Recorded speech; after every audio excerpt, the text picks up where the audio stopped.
Hello အားလုံးပဲမင်္ဂလာပါ Mascot Screen Painting Studio မှာကြိုဆိုပါရစေ။ဒီတစ်ခေါက်ကတော့ကျွန်တော်ပေါင်ချစ်ခုံနဲ့ပေါင်ချစ်နီးအကြောင်းကိုအသေးစိတ်ရှင်းပြပေးမှာဖြစ်ပါတယ်။လိုအပ်တဲ့ပစ္စည်းတွေကတော့တန်လိုက်ပါမယ်၊ဓာတ်ပါမယ်၊တန်ရှင်းမီတာပါမယ်၊ပေါင်ကတ်ကိုပါမယ်၊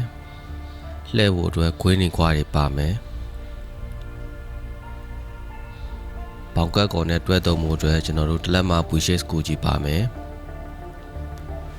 ပိုးစားပါမယ်ကော်ထဲဖို့အတွက်အချစ်မှုပုံစံဘူးဝန်တစ်ခုလိုပါမယ်နော်ဒါတွေပြီးသွားပြီဆိုရင်တော့ကျွန်တော်တို့ပေါင်စကြည့်လို့ရပြီပဲဖြစ်ပါတယ်ဒီပေါင်ချစ်ကိုအမျိုးအစားကတော့ကျွန်တော်တို့ Mascot ကထုတ်လုပ်ထားတဲ့ပေါင်ချစ်ကိုအမျိုးအစားပဲဖြစ်ပါတယ်ကျွန်တော်ကင်ထားတာကတော့တလက်မဟော်လို့တန်ပေါင်ဖြစ်ပါတယ်ဒီနေရာမှာကျွန်တော်တို့အလူမီနီယံပေါင်တွေသုံးလို့ရမယ်တက်သားပေါင်တွေလည်းသုံးလို့ရမယ်နော်မိမိစိတ်ကြိုက်အဆင်ပြေတဲ့ဟာကိုရွေးချယ်ပြီးအသုံးပြုလို့ရပါတယ်ကျွန်တော်တို့ပေါင်ချစ်မှာဆိုတော့ပိုးစာတစ်ခုလိုပါမယ်ဒီနေရာမှာကျွန်တော်သုံးတဲ့ပိုးစာကမတ်140အမျိုးအစားဖြစ်ပါတယ်ကျွန်တော်တို့ပိုးစာကိုဘယ်လိုဖြည့်ရမလို့ဆိုတော့ကြတော့အနားနှစ်ဖက်အစွန်းနှစ်ခုကိုအရင်ဆုံးကျွန်တော်တို့ညီအောင်ညှိလိုက်ပါမယ်အစွန်းနှစ်ဖက်ကိုကျွန်တော်တို့ညီအောင်ညှိပြီးဆိုရင်အလဲကောင်ကိုကတ်ကြီးနဲ့ခိုက်ပါမယ်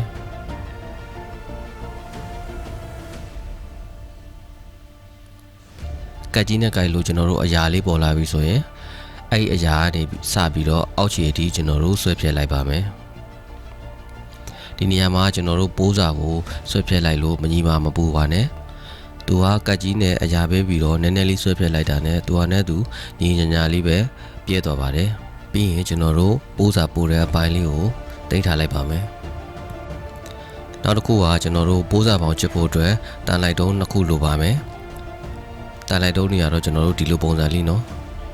ဒီလိုတန်လိုက်တုံးတွေကိုကျွန်တော်တို့စောက်လို့ရေးပစ္စည်းဆိုင်တွေမှာဝယ်လို့ရပါတယ်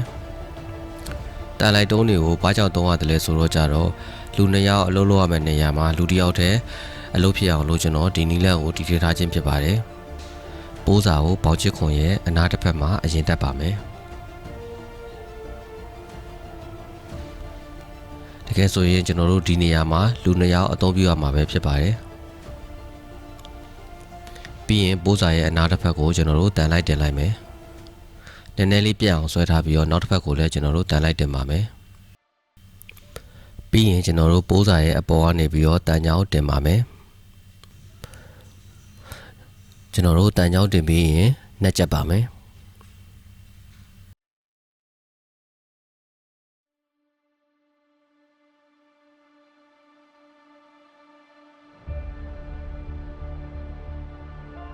ပြီးရင်နောက်တစ်ဖက်ကိုလည်းအဲ့ဒီတိုင်းပဲလုပ်ပါမယ်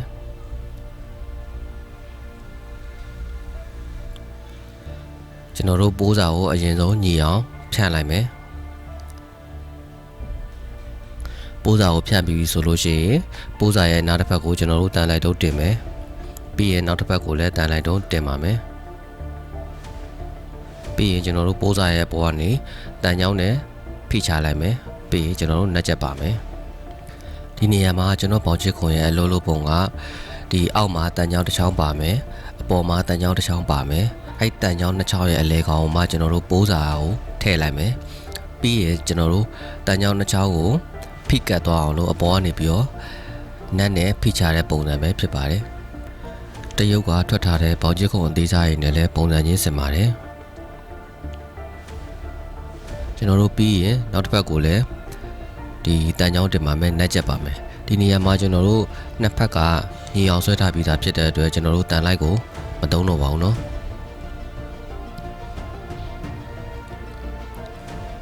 ပြီးရင်ကျွန်တော်တို့နောက်ဆုံးတစ်ဖက်ကိုလည်းတန်ချောင်းတင်မယ်နှက်ချက်မယ်ကျွန်တော်တို့ပိုးစာကိုဘာလို့ဒီလိုပေါင်ချစ်ခွန်နေနဲ့ချက်ရလဲဆိုတော့ကြတော့ဒီကျွန်တော်တို့တစိရိုက်တဲ့အခါမှာဒီပိုးစာကတန်ရှင်းမှန်မှသာလျှင်တစိရိုက်တဲ့အခါမှာ quality ကောင်းမှာဖြစ်ပါတယ်ဒီတိုင်းပဲပေါင်ချစ်ပလေယာနဲ့ကြည့်လို့ရလားဆိုတော့ရပါတယ်ဒါပေမဲ့တကယ်တမ်းကျွန်တော်တို့ DOS တွေရိုက်တဲ့အခါမှာတန်ရှင်းမမီရင် DOS တွေကအပြည့်မပွင့်တာမျိုးတွေဖြစ်တတ်ပါတယ် solid ရိုက်ရမှာလဲကျွန်တော်တို့တန်ရှင်းမညီရင်စေးကြမညီတာတွေဖြစ်တတ်ပါတယ်အဲဒါကြောင့်ကျွန်တော်တို့တစိရိုက်ရမှာပထမဆုံးအဆင့်ဖြစ်တဲ့ပိုးစာပေါင်ချစ်တာကိုတန်ရှင်းမိအောင်စနစ်တကျချစ်ပြရမှာပဲဖြစ်ပါတယ် အခုကျွန်တော်တို့လေးဘက်လုံးကိုပိုးစာကိုတခြားအောင်တက်ပြီးသွားပြီဆိုရင်ကျွန်တော်တို့ဒီပိုးစာကိုစပြီးဆွဲပါမယ်ပိုးစာကိုစပြီးဆွဲတဲ့နေရာမှာကျွန်တော်တို့တစ်ဖက်သေးကိုပဲတင်းအောင်မဆွဲပါဘူးလေးဘက်လုံးကိုမျှနေအောင်ဆွဲပါမယ်ဒီနေရာမှာကျွန်တော်တို့တစ်ဖက်သေးကိုပဲတင်းအောင်ဆွဲလိုက်မယ်ဆိုရင်တန်းရှင်းမညီနိုင်ပါဘူးပေါင်ကိုဆွဲရမှာလဲအရင်မြန်မှုမလိုပါဘူးကျွန်တော်တို့ဖြည်းဖြည်းနဲ့မှန်မှန်ဆွဲပြီးရပါပြီဒီလိုမျိုးကျွန်တော်တို့လေးဘက်လုံးကိုဒီနည်းနည်းချင်းစီလေးပဲကျွန်တော်တို့ဆွဲထားပေးရမှာဖြစ်ပါတယ်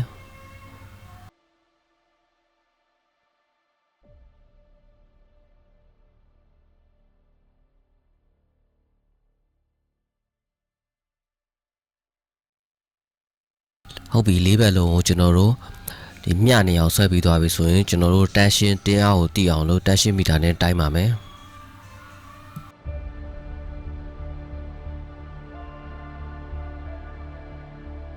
ဒီတန်းရှင်းမီတာမှာပါတယ်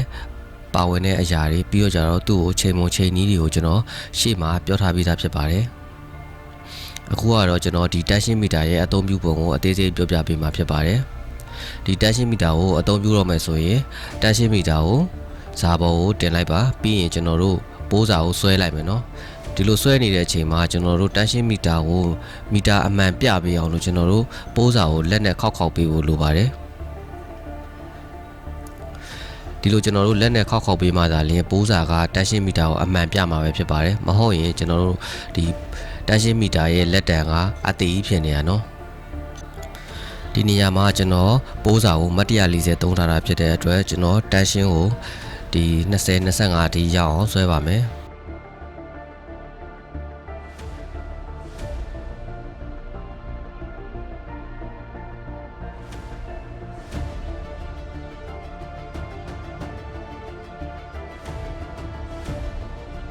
ဒီနေရာမှာကျွန်တော်တို့ပိုးစာရဲ့တန်းရှင်းကိုတပေါင်လုံးမှန်မှန်ဘယ်လိုသိရမလဲဆိုတော့ကြတော့ကျွန်တော်တန်းရှင်းမီတာကို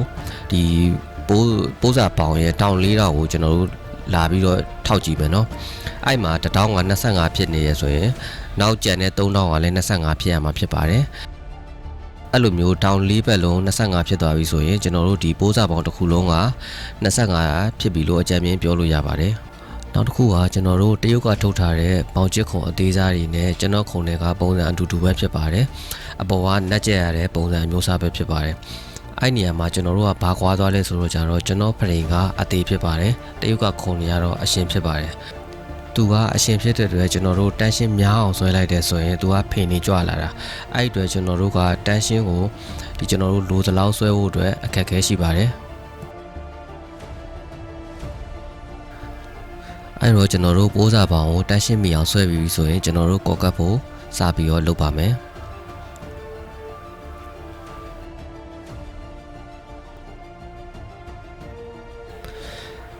ကော်ကတ်ရမှာလွယ်ကူအောင်လို့ကျွန်တော်တို့ကော်ကိုအချင်းဘူးတွေကိုပြောင်းထည့်ပါမယ်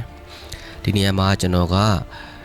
ဘောင်ကတ်ကော်ကိုအသုံးပြုထားခြင်းဖြစ်ပေမဲ့ဒီဘောင်ကတ်ကော်ကိုဝယ်ဖို့မလွယ်တဲ့လူတွေကကျွန်တော်တို့ TV ကော်လို့ခေါ်တဲ့ကော်ကိုလည်းအသုံးပြုလို့ရပါတယ်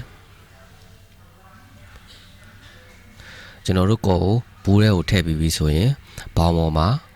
ညီနေအောင်ကျွန်တော်တို့ဖြန့်ပေးပါမယ်ကော်ကိုဖြန့်ပြီးပြီဆိုရင်ကျွန်တော်တို့တစ်လက်မှာဘူရှေ့စကူဂျီနဲ့ဒီအောက်ကိုတွန်းချပေးပါမယ်ဒီနေရာမှာကျွန်တော်တို့စုတ်တန်သုံးလို့လည်းရပါတယ်စုတ်တန်သုံးရင်တော့ပို့အဆင်ပြေတယ်ဆိုပေမဲ့စုတ်တန်ကသူကတစ်ခါသုံးပြီးသွားရင်ဒီကော်တွေကစုတ်တန်မှာကတ်သွားပြီးရင်နောက်တစ်ခါပြန်သုံးလို့မရတော့ဘူးအဲ့ဒါကြောင့်ဒီဘောင်ကျစ်တဲ့အခါမှာစုတ်တန်ကိုသုံးမယ်ဆိုရင်ကျွန်တော်တို့ဘောင်တစ်ခါကျရင်စုတ်တန်တစ်ချောင်းကုန်မှာဖြစ်ပါတယ်အဲ့ဒါမျိုးမဖြစ်အောင်လို့ကျွန်တော်တို့ဒီတလက်မဘူရှေးစကူဂျီကိုသုံးပေးထားခြင်းပဲဖြစ်ပါတယ်ဟုတ်ပြီနော်ကျွန်တော်တို့ဒီမှာကော်ကိုဖြန့်ပြီးသွားပြီဆိုရင်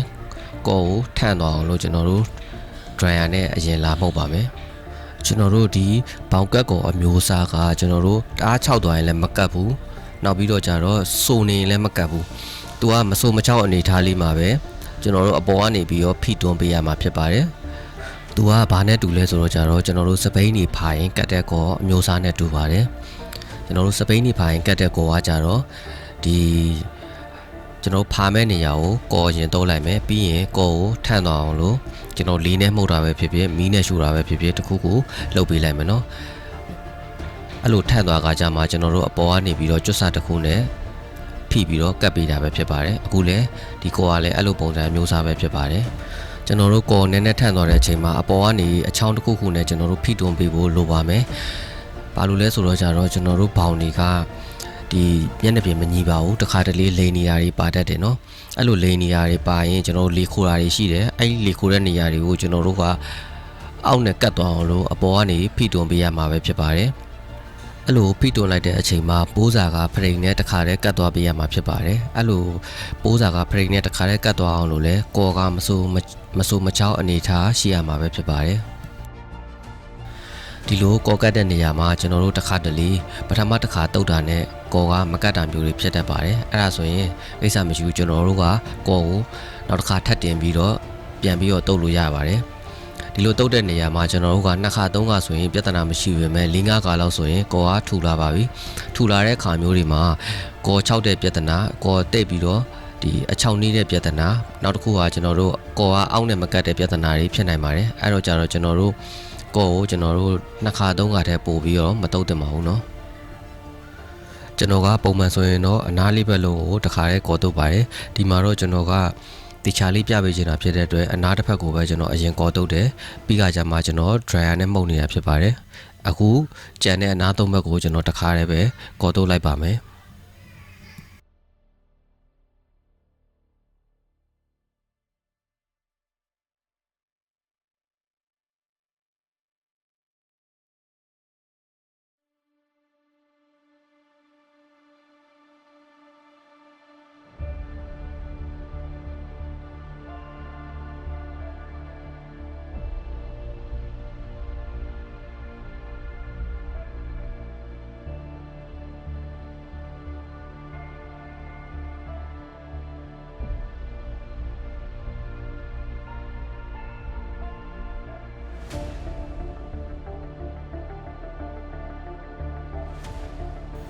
ပြီးရင်ကျွန်တော်ဒီမှာ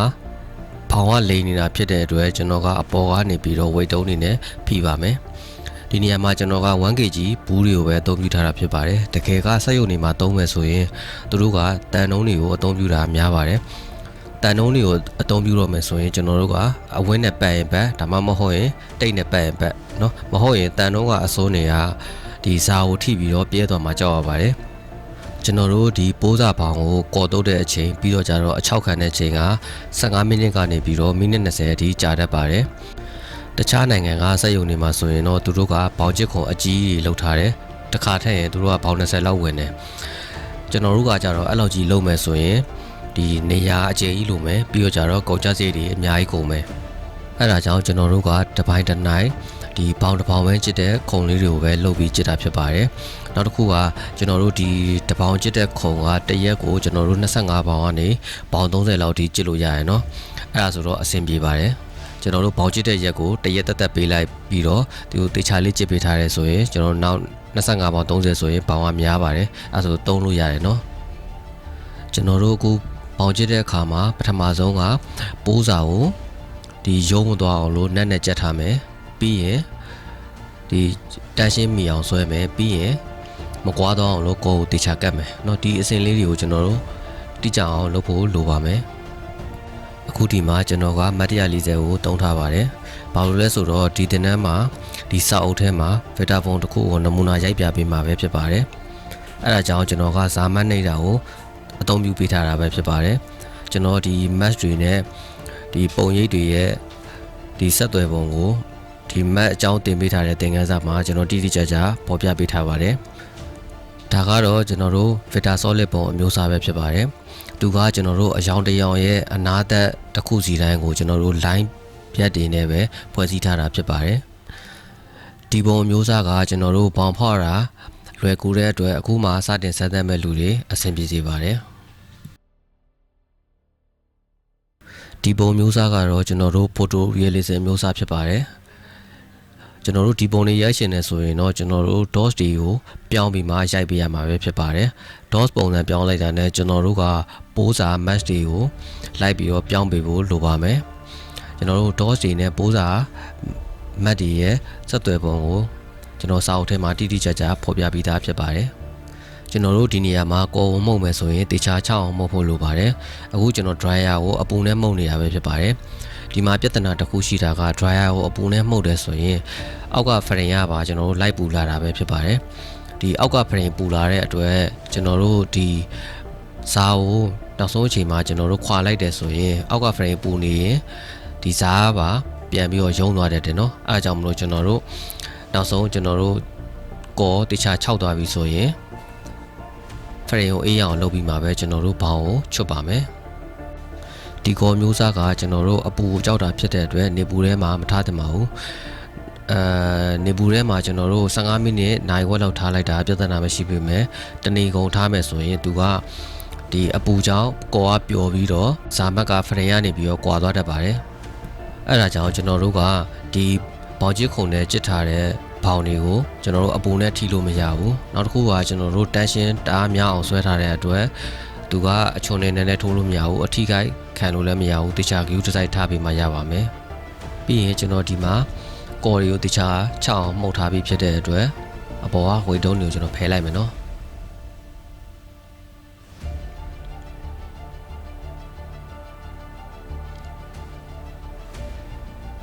ဒီနေရာမှာကျွန်တော်တို့ဘောင်ကိုချုပ်ခံနေမှာဒီ frame ကအေးမအေးအရင်ဆုံးတေချာအောင်စမ်းကြည့်ဖို့လိုပါမယ် frame အေးတာတေချာပြီဆိုရင်ကျွန်တော်တို့ဘောင်ကိုချုပ်လို့ရပါပြီဒီဘောင်ကိုချုပ်တဲ့နေရာမှာကျွန်တော်တို့ကဒီအနားလေးတွေညီနေအောင်လို့တေချာဖြတ်ဖို့လိုမယ်နော်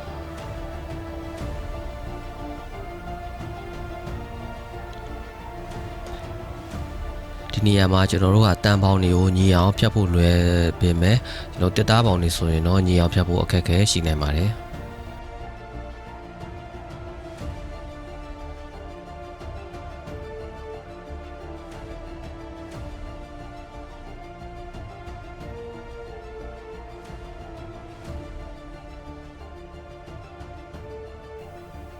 တေချာညီညာလေးဖြတ်ပြီးသွားပြီဆိုရင်ကျွန်တော်ပိုးစာကိုချွတ်လိုက်မယ်နော်ကျွန်တော်ဒီနေရာမှာကျွန်တော်လက်ကနေပြီးတော့ဖောင်ကတ်ကောကပိုးစာပေါ်ကိုကတ်သွားရယ်နော်အဲ့လိုဖြစ်သွားရင်စိတ်မပူနဲ့ကျွန်တော်တို့အဝတ်စာကိုဓာတ်စီဆော့လိုက်ဓာတ်စီဆိုပြီးသားအဝတ်စာနဲ့ဒီကောကတ်နေတဲ့နေရာကိုပုတ်လိုက်တယ်ဆိုရင်အိုက်ကော်တွေကပျောက်သွားမှာနော်ဒါပေမဲ့အဲ့ဓာတ်စီဆွတ်ထားတဲ့အဝတ်စာကိုဘေးဖရင်တွေကိုမထိဖို့လိုပါမယ်ဘေးဖရင်တွေကိုထိလိုက်တယ်ဆိုရင်ကျွန်တော်တို့ကကောကပျော်ပြီးတော့ဇာကပြန်ယုံသွားနိုင်ပါတယ်